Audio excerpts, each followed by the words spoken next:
Hello, my dear students. Welcome all of you. Welcome to Hyderabad IAS Academy. Guys, civil services ఎగ్జామినేషన్కి సంబంధించి చాలామంది స్టూడెంట్స్లో ఎన్నో రకాల అపోహలు ఉంటాయి. ప్రిలిమినరీ ఎగ్జామినేషన్కి సంబంధించి, మెయిన్స్ ఎగ్జామినేషన్కి సంబంధించి, లేకపోతే సివిల్ సర్వీసెస్లో రెగ్యులర్గా చూసే కొన్ని థింగ్స్ ఏవైతే ఉంటాయో, సో ఇలాగా వీలైనంత వరకు సబ్జెక్ట్ వీడియోస్తో పాటు ఇలా ర్యాండమ్గా జనరల్ ఇష్యూస్ ఏవైతే ఉంటాయో ఆ జనరల్ ఇష్యూస్, ర్యాండమ్ ఇష్యూస్ వీటన్నిటిని పికప్ చేసుకొని ఎప్పటికప్పుడు స్టూడెంట్స్కి అవేర్నెస్ చైతన్యపరచడానికి మేము ఎప్పుడు హైదరాబాద్ ఐఏఎస్ అకాడమీ ముందుంటుంది. సో ఎవరైతే ఫస్ట్ టైం మా ఈ హైదరాబాద్ ఐఏఎస్ అకాడమీ యూట్యూబ్ ప్లాట్ఫామ్ని విజిట్ చేశారో సో ఛానల్ని సబ్స్క్రైబ్ చేసుకోండి. సో ఛానల్కి సంబంధించిన కంప్లీట్ ఇన్ఫర్మేషన్ మీకు ఎప్పటికీ వస్తూనే ఉంటుంది. Guys, first of all civil services, okay,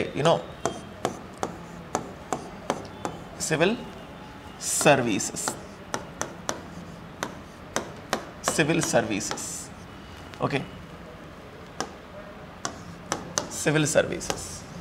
So what is this civil services? అంటే దేశవ్యాప్తంగా లక్షలాది మంది విద్యార్థులు, not thousands, lakhs of students will always prepare for this civil services examination.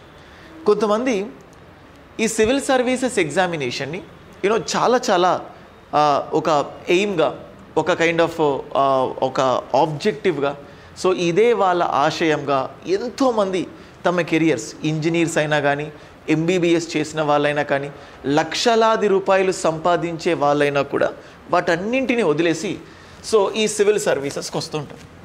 ఏంటంటే to do nothing but service, service to the people. So ఇందులో మనకు జనరల్గా service చేయాలంటే టూ సెట్ ఆఫ్ పీపుల్ ఉంటారు. సో ఒక సెట్ ఆఫ్ పీపుల్ ఏమంటారంటే, నువ్వు బాగా డబ్బులు సంపాదిస్తే ఈ డబ్బుల్ని కొంతవరకు సేవలాగా యూజ్ చేసుకొని సర్వీస్ చేయొచ్చు కదా, దానికోసం సివిల్ సర్వీసెస్ చదవాల్సినంత అవసరం లేదు కదా అంటారు. అయితే చూడండి, ఫస్ట్ ఈ కేటగిరీకి చెందిన వాళ్ళకు నేను చెప్తున్న సమాధానం ఏంటంటే, మిమ్మల్ని మీరే ఇమాజిన్ చేసుకోండి. మీ పేరెంట్స్ని కానీ, మీ రిలేటివ్స్ని కానీ, మీ ఫ్రెండ్స్ని కానీ, జనరల్గా మీకు చాలామంది ఇలాంటి టార్గెట్స్ పెట్టుకొని ఉంటారు. ఎవ్రీ మంత్ నేను ఇలా అనాథాశ్రమాలకు వెళ్ళాలి, ఎవ్రీ మంత్ ఇలా పీపుల్కి వీళ్ళకు ఫుడ్ ఫ్రీగా సర్వీస్ చేయాలి. ఇలా అనుకున్న వాళ్ళలో 100లో 99% వాళ్ళ పనుల బిజీ వల్ల, వాళ్ళ సంపాదనలో కానీ, వాళ్ళ వర్క్ బిజీ వల్ల వాళ్ళు చేయలేకపోతుంటారు. ఎందుకంటే ఒకవైపు సంపాదన చేయాలి, మనం సంపాదించిన దాంట్లో నుంచే ఏదైనా సాక్రిఫైస్ చేయాలి. ఫర్ సపోజ్ మనం ఒక బైక్ కొనాల్సి ఉంది, సో బైక్కి చాలా డబ్బులు అవుతున్నాయి. సో ఈ మంత్ నేను చేయాల్సిన సర్వీస్ని, ఈ మంత్ నేను చేయాల్సిన దానాన్ని పక్కన పెట్టేస్తాం. ఇలా ఏవో కారణాల వల్ల కొన్ని దానాల్ని పక్కన పెడుతుంటాం. చాలా తక్కువ జనరల్ అజీమ్ ప్రేమ్జీ కానీ, లేకపోతే ఇన్ఫోసిస్ ఫౌండర్ కానీ, ఇలా చాలా మన టాటా చైర్మన్ కానీ, ఇలా కొంతమంది మాత్రమే సర్వీస్ చేస్తుంటారు. ప్రాబ్లం ఏంటంటే మెంటాలిటీ, మైండ్ సెట్. కానీ ఫర్ సపోజ్ ఇప్పుడు మనం చూస్తే సివిల్ సర్వీసెస్ ఎగ్జామినేషన్కి సంబంధించి చూసినట్లయితే, సో పర్టికులర్గా what is the purpose of this examination అంటే, మనం జనరల్గా మనం ఏదైతే ఎర్న్ చేస్తామో, ఏదైతే సంపాదన చేస్తామో అది కాకుండా నీకు ఓన్లీ డబ్బులు, you are getting income only to do service. First కేసులో మనం సంపాదించిన దాన్ని మనం సర్వీస్ చేయాలనుకుంటాం, ఇది మన విల్ పైన డిపెండ్ అవుతుంది. కానీ సెకండ్ కేసులో మనము ప్రజలకు సంబంధించిన డబ్బులు ఏవైతే ఉంటాయో, ప్రజలకు సంబంధించిన సర్వీసెస్ ఏవైతే ఉంటాయో ఆ సర్వీసెస్ చేయాలన్న ఉద్దేశంతో we will be entering in to this civil services. అయితే సార్ అందరికీ విల్ ఉంటుంది కదా, కానీ అందరికీ ఈ కృతనిశ్చయం ఉంటుంది, కానీ అందరిలో కొంతమందిని సెలెక్ట్ చేయాలి. సో సెలెక్ట్ చేయాలంటే వాళ్ళు ఎథికల్గా పర్ఫెక్ట్గా ఉండాలి, మోరల్గా పర్ఫెక్ట్ ఉండాలి, మెంటల్గా పర్ఫెక్ట్ ఉండాలి. సో వీటన్నిటిని దృష్టిలో పెట్టుకొని will be having the examination civil services examination, CSC, civil services examination అనేది ఉంటుంది. కానీ ఇక్కడ ఫర్ సపోజ్ ఒక మిషన్ భగీరథ అనుకోండి, మిషన్ కాకతీయ అనుకోండి, కాళేశ్వరం ప్రాజెక్ట్ కానీ, పోలవరం ప్రాజెక్ట్ కానీ, లేకపోతే జగనన్న విద్యా దీవెన కానీ, లేకపోతే అమ్మ ఒడి పథకం కానీ, లేకపోతే కళ్యాణ్ లక్ష్మి, షాదీ ముబారక్, దళిత బంధు, ఇలాంటి స్కీమ్స్ ఉంటాయి. ఈ స్కీమ్స్ అన్నీ ప్రజలకు ఏదైనా సంక్షేమం చేయడానికి కోసమే ఉన్నాయి. కానీ ప్రజలకు సంక్షేమం చేయడానికి వాళ్ళకు కావాల్సిన స్కీమ్స్ అన్నీ వాళ్ళకు కరెక్ట్గా వెళ్తున్నాయా లేవా, బెనిఫిషరీస్కి వెళ్తున్నాయా, నాన్ బెనిఫిషరీస్కి వెళ్తున్నాయా, ఇవేమైనా మిస్యూజ్ అవుతున్నాయా అంటే వీళ్ళు మొత్తం they will be leaving with the public. అంటే పబ్లిక్కి సర్వీస్ చేయడానికే ఉంది. వీళ్ళెవరు కూడా వీళ్ళ సొంత డబ్బుల్ని ప్రజలకు ఇవ్వట్లేదు, ప్రజల డబ్బుల్నే ప్రజలకు ఇస్తున్నారు. సో వాళ్ళ డబ్బులు వాళ్ళకు, వాళ్ళ సర్వీసెస్ వాళ్ళకు చేయటానికే we will be entering in to this civil services. Government is going to recruit this civil servants. So that is the main thing. అందుకే చూడండి, లక్షలాది రూపాయల శాలరీస్ వచ్చినా కానీ ఐఏఎస్ కావాలన్న ఉద్దేశంతో వాటన్నిటికీ రిజైన్ చేసి he came to serve the nation. అంటే ఇక్కడ చూడండి, నేను చెప్పిన దాంట్లో ఏ మతలబ్ లేదు, ఇందులో ఏ క్వశ్చన్ మార్క్ లేదు, అంటే ఇందులో ఏ పెద్ద కాన్సెప్ట్ లేదు. బట్ మీ అందరికీ ఇది స్ట్రైక్ అయ్యి ఉండొచ్చు, అయ్యి ఉండకపోవచ్చు. సో ఈ బేసిక్ డిఫరెన్స్, ఎందుకంటే సివిల్ సర్వీసెస్ ప్రిపరేషన్ టైంలో మీరు మెంటల్గా, మోరల్గా, ఎథికల్గా కూడా స్ట్రాంగ్ అయిపోవాలి. మనం అప్పుడప్పుడు చూస్తుంటాం మన ఊర్లో ఒక బాగా పేరు మోసిన వ్యక్తి, చాలా డబ్బులున్న వ్యక్తి, అతనికి చాలా ఆస్తి ఉంటుంది, అయినప్పటికీ అతనికి వైట్ రేషన్ కార్డు ఉంటుంది. సో ప్రతి నెల రేషన్ షాప్కి వెళ్ళి రైసు, షుగర్ ఇలా అన్నీ తీసుకుంటారు. ఇదే ఊర్లో అందరి ఇళ్లలో పనిచేసే వాళ్ళు ఉంటారు, వాళ్ళకు వైట్ రేషన్ కార్డు ఉండదు.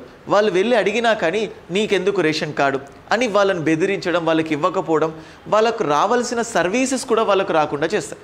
అంటే బేసికల్గా అల్టిమేట్గా సర్వీస్ చేరాల్సింది వీళ్ళకు, కానీ చేరుతుంది ఇంకొకరికి. ఇదేంటి? Because of non efficient persons. అంటే ఈ వైట్ రేషన్ కార్డు జారీ చేయడంలో ఒక కైండ్ ఆఫ్ జాప్యం, అంటే ఇన్ఎఫిషియన్సీ వల్ల. ఇప్పుడు for suppose migrant workers Covid టైంలో వాళ్ళందరికీ కూడా ఫ్రీగా రేషన్ ఇవ్వాలనుకున్నాం. సో గవర్నమెంట్ ఇవ్వాలనుకుంటుంది, కానీ ఈ గ్రాస్ రూట్ లెవెల్లో సర్వీస్ చేసేది ఎవరంటే సివిల్ సర్వెంట్స్.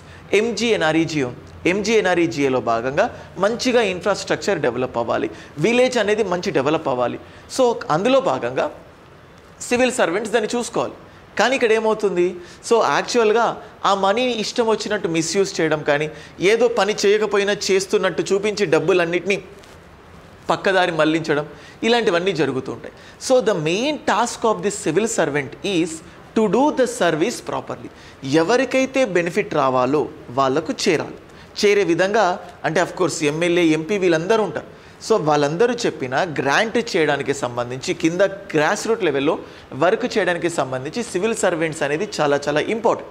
అందుకే ఏప్రిల్ 24న నేషనల్ సివిల్ సర్వీస్ డే చెప్పి, సో దేశవ్యాప్తంగా దేశం అభివృద్ధి చెందాలంటే సివిల్ సర్వెంట్స్ పర్ఫెక్ట్గా ఉండాలి. సో సివిల్ సర్వెంట్స్ ఏం చేయాలి? ప్రజాసేవ మీ డబ్బులతో కాదు, ప్రజల డబ్బులనే ప్రజలకు బెనిఫిట్గా ఉండేటట్టు చేయాలి. అండ్ అలాగే పాలసీ ఫార్ములేషన్ స్కీమ్స్, దళిత బంధు కానీ, గిరిజన బంధు కానీ, లేకపోతే రైతు బంధు కానీ, ఇంకా గిరిజన బంధు రాలేదనుకోండి, సో సెంట్రల్ లెవెల్లో ప్రధానమంత్రి సమ్మాన్ నిధి కానీ, కృషి సించాయి యోజన కానీ, ఇలా పబ్లిక్కి స్కీమ్స్ తీసుకురావడంలో గవర్నమెంట్ ఎంత ఉంటుందో, గవర్నమెంట్ కంటే వెనకాలన్న ఈ సివిల్ సర్వెంట్స్ చాలా ప్రముఖ పాత్ర పోషిస్తారు. అండ్ అలాగే గ్రాస్ రూట్ లెవెల్లో ఆ స్కీమ్స్ అన్నిటి ఇంప్లిమెంటేషన్లో కూడా వీళ్ళు చాలా ప్రముఖ పాత్ర పోషిస్తారు. అందుకోసం ఎన్నో లక్షల రూపాయల డబ్బులు వచ్చినా కానీ దాన్ని వదిలేసుకొని, సో ఇలా సివిల్ సర్వీసెస్కి కొన్ని లక్షలాది మంది ప్రిపేర్ అవుతూ ఉంటారు. సో మనం అప్పుడప్పుడు చూస్తాం సినిమాల్లో, ఒక 100 రూపీస్ డొనేట్ చేస్తే వాళ్ళ కళ్ళలో సంతోషం ఏదైతే ఉంటుందో అది అసలైన సంతోషం అంటాం. సో ఇక్కడ కూడా పెన్షన్, ఎవరికైతే పెన్షన్ రావాల్సి ఉందో వాళ్ళకు పెన్షన్ రాకపోతే ఒక సివిల్ సర్వెంట్గా నువ్వు యాక్షన్ తీసుకొని, నీ ఏజ్ 65, నువ్వు వితంతువి, నీకు ఖచ్చితంగా పెన్షన్ రావాలి అని చొరవ తీసుకొని వాళ్ళకి ఆ సర్వీస్ చేస్తే they will be very much happy, అంతా హ్యాపీగా ఉంటారు. సో సేమ్ అట్లాగే శ్రీ స్కీమ్ ఉంది.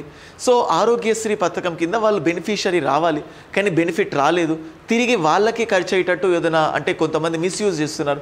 అప్పుడు నువ్వు వెళ్ళి, so it is her right, it is their right, so ఇది వీళ్ళకి రావాల్సింది, అమ్మో ఇంత మంచి పబ్లిక్ సర్వెంట్ ఉన్నాడు, ఇలాంటి వాళ్ళే దేశానికి కావాలి, ఇలాంటి ఫీల్ వస్తుంది. అందుకే సివిల్ సర్వెంట్స్ ఎప్పుడు కూడా మెంటల్గా, మోరల్గా, ఎథికల్గా పర్ఫెక్ట్గా ఉండాలి. సో మీ ప్రిపరేషన్ టైంలోనే మీకు మీరు మెంటల్గా, ఎథికల్గా, మోరల్గా పర్ఫెక్ట్గా ఉండటానికి, మీరు అప్పుడప్పుడు సొసైటీలో కొన్ని ప్రాబ్లమ్స్ చూస్తూ ఉంటారు. ఈ ప్రాబ్లమ్స్ మీరే ఒక సివిల్ సర్వెంట్ అవుతే సో దాన్ని ఎలా అడ్రస్ చేస్తారు, సో దాన్ని ఏమని ఆన్సర్ చేస్తారు. రేపు నాకు గుర్తుండేది, when I was in this preparation, so నాకు ఇప్పుడు ఎంతోమంది మైగ్రెంట్ వర్కర్స్ ఉంటారు. సో శ్రీకాకుళం నుంచి హైదరాబాద్కి, హైదరాబాద్ నుంచి ఉత్తరప్రదేశ్ నుంచి మహారాష్ట్రకు, వీళ్ళందరికీ వైట్ రేషన్ కార్డ్. కానీ వీళ్ళు వాళ్ళ సొంత ఊర్లలో ఉండట్లేదు, వాళ్ళు వేరే ప్లేసెస్కి వస్తున్నారు. సో వాళ్ళకు బెనిఫిట్ చేయడానికి రేషన్ కార్డ్ వచ్చింది.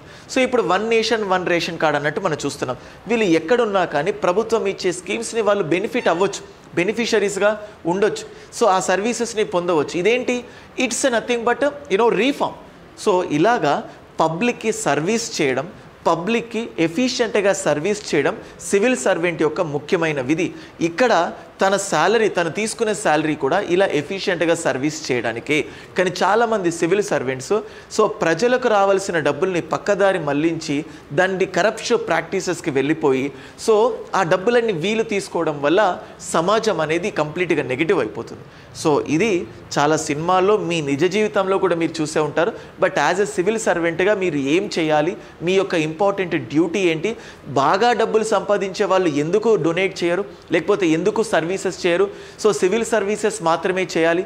ఇంటర్వ్యూలో కూడా చాలా వరకు సో మీరు ఎందుకు సివిల్ సర్వీసెస్కి వచ్చారు అంటే పబ్లిక్ సర్వీస్ చేయడానికి. రేపు నువ్వు ఒక మిలియనీర్ అయిపోయిన తర్వాత నువ్వు పబ్లిక్ సర్వీస్ చేయొచ్చు కదా, మరి ఈ సివిల్ సర్వీసెస్ రూపంలో మాత్రమే నువ్వు ఎందుకు పబ్లిక్ సర్వీస్ చేస్తావు అని అడిగినప్పుడు this is the answer for all those things. So అది మన టైం కన్స్ట్రెయింట్స్ వల్ల, సో మన డబ్బులు కాబట్టి పెట్టడానికి ఎన్నో థింగ్స్ ఉంటాయి. కానీ పబ్లిక్ డబ్బులే పబ్లిక్ పెంచడంలో మనకు రిస్క్ ఉండదు, వాళ్ళకు రిస్క్ ఉండదు. సో దానికోసమే పబ్లిక్ సర్వెంట్స్ అనేది ఉంది. సో అందులో civil services is the highest cadre. ఒక డిస్ట్రిక్ట్ లెవెల్లో అత్యున్నత స్థాయిలో ఉండేవాళ్ళు, ఐఆర్ఎస్ కానీ, ఐపీఎస్ కానీ, ఐఏఎస్ కానీ, ఐఎఫ్ఎస్ కానీ అందరూ కూడా. సో అందుకోసం దీనికోసం నిద్రాహారాలు మానేసి, సోషల్ మీడియాని పక్కన పెట్టి, ఫ్యామిలీని పక్కన పెట్టి, సో కొన్ని సంవత్సరాల తరబడి స్టూడెంట్స్ చాలా అంతఃకరణ శుద్ధితో ప్రిపేర్ అవుతూ ఉంటారు.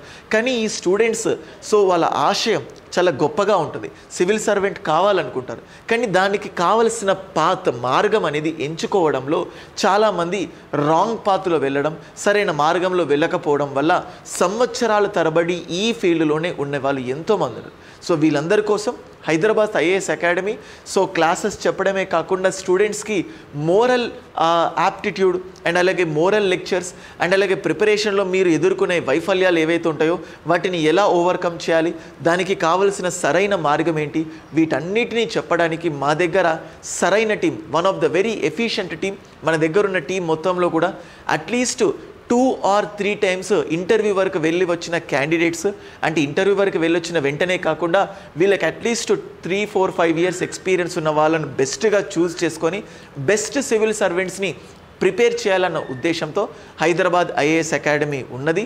సో ఎవరైనా కూడా సివిల్ సర్వీసెస్ ఎగ్జామినేషన్ని ప్యూర్గా మనస్ఫూర్తిగా ప్రిపేర్ అయ్యి ప్రజలకు నిజంగానే సేవ చేయాలి అని అనుకుంటే సో డు నాట్ వెయిట్.